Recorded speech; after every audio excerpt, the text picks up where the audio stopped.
C'est le royaume des bouchons, du bien manger et des cochonailles. À Lyon, il existe aussi un endroit étonnant. Un restaurant gastronomique 100% végétarien. En cuisine, ni viande, ni poisson.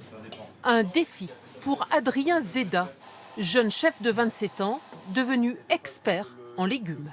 Pour un chef, c'est passionnant parce que nous, ce qui nous anime, c'est la création, c'est faire des choses que les autres n'ont pas encore faites. Et vous êtes végétarien vous-même ? Je suis pas moi-même végétarien. Et aujourd'hui, on n'a pas besoin d'être végétarien pour manger végétarien. On a tous réduit notre consommation de viande et de poisson, je pense comme beaucoup de Français. Et aujourd'hui, on a envie aussi de consommer différemment de temps en temps.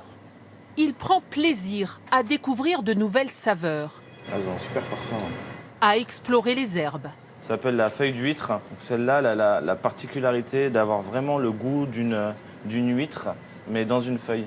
On réclame 2 canapés.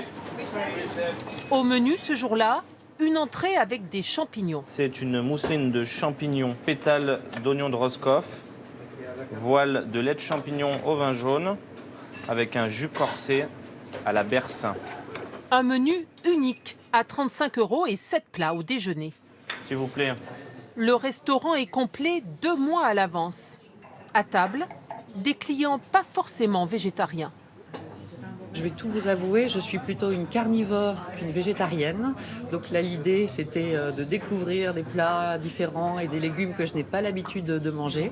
Donc je dois dire que les goûts et les façons d'associer les saveurs sont assez sympas. Je trouve qu'il y a des belles associations de saveurs, c'est bon, c'est sublimement bien présenté, donc ça donne toujours envie. On a l'impression d'être dans un très grand restaurant gastronomique. Une cuisine qui fait des émules. Dans cette école hôtelière, les cours végétariens sont maintenant inscrits au programme. Artichaut, sel, poivre, tout petit peu de vin blanc. Le but, c'est d'apporter une légère acidité dedans pour garder la couleur de l'artichaut. C'est clairement une demande maintenant des élèves qui sont beaucoup plus conscients que nous, que nos générations d'avant, sur les produits, sur la qualité de l'environnement. Des élèves passionnés.